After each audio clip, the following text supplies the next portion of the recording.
ইনশাল্লাহ গোরস্থানের যে কাজের জন্য চলে এসেছে, যেটা এই যে ভিডিওতে দিয়েছিলাম, এই যে ট্রাক্টর দেখছেন, ট্রাক্টরের চাকায় দেখেন, ট্রাক্টরের চাকার দাগ একদম এই যে কবরের এই যে ওপর দিয়ে চলে গেছে।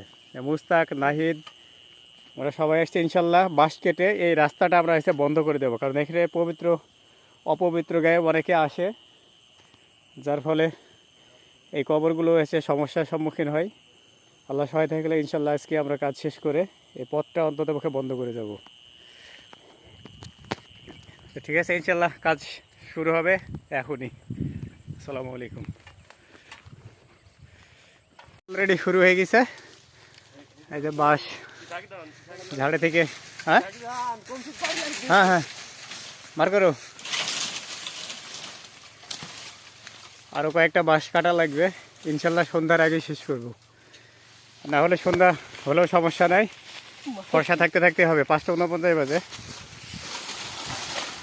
আরও কয়েকখান বাঁশ কাটা লাগবে। আর এই যে কবরগুলো দেখতে পাচ্ছেন, যে ইনশাল্লাহ মহিলাদের কবরের এই জায়গাটা এই যে ঘেরার কাজ চলতেছে পুরো দমে। ইনশাল্লাহ হয়ে যাবে। এই যে বাঁশ দিয়ে এই যে পেরেক দিয়ে আটকানো হচ্ছে। আর এই সাইডে যে ভ্যান যায়, এই ভ্যান যাওয়ার রাস্তাটাও বন্ধ করা হবে। হ্যাঁ, আর এটা হচ্ছে মেয়েদের কবর, আর এটা হচ্ছে ছেলেদের কবর। প্রথম অবস্থায় ছেলে মেয়ে উভয়কে দেওয়া হতো, পরবর্তীতে আলাদা করা হয়েছে। এটা পুরোটাই আপনার গুরুস্থান মাঠ। ইনশাল্লাহ কবরগুলো যাতে নিরাপদে থাকে, মানে মানুষের অত্যাচার থেকে যাতে নিরাপদে থাকে সেই ব্যবস্থা করা হবে ইনশাল্লাহ। মাগরিবে আজান হচ্ছে, যে আমরা এখনও কিন্তু গুরুস্থান এই যে বাউন্ডারি কাজ এটা করে যাচ্ছি। আমি আছি, নাহিদ আছে, মুস্তাক আছে।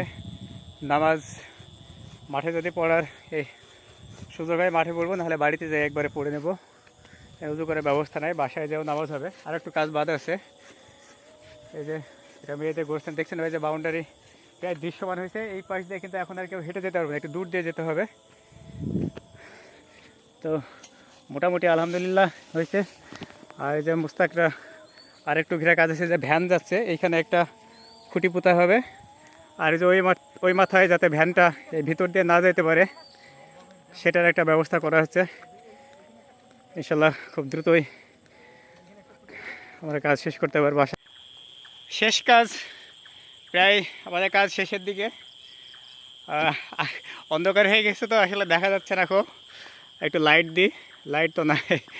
যাই হোক, এই যে মুস্তাক, আমরা এই যে এই খুঁটিটা পোতা হয়ে গেলে হয়ে যাবে। এই যে মেয়েদের কবরগুলো আমাদের পিছনে দেখতে পাচ্ছেন। মুস্তাকের এই খুঁটিটা পোতা হয়ে গেলে আমরা গুরুস্থান ছেড়ে দিয়ে চলে যাব, যে বাসায় যাই মাগরিবের নামাজ পড়বো ইনশাল্লাহ। আর এই কবরবাসীদের জন্য আপনারা যারা এই মুহূর্তে মাগরিবের নামাজ পড়ে বের হচ্ছেন, সবাই দোয়া করবেন। যারা যেখানে যে অবস্থায় থাকেন না কোনো, সবাই এসে দোয়া করবেন এই গুরুস্থান মাঠের জন্য। সবাই ভালো থাকবেন। আসসালামু আলাইকুম। আর আমাদের জন্যও দোয়া করবেন, আপনার জন্য এই ভালো কাজগুলো ভবিষ্যতে আরও বেশি করে করতে পারি ইনশাল্লাহ। আসসালামু আলাইকুম।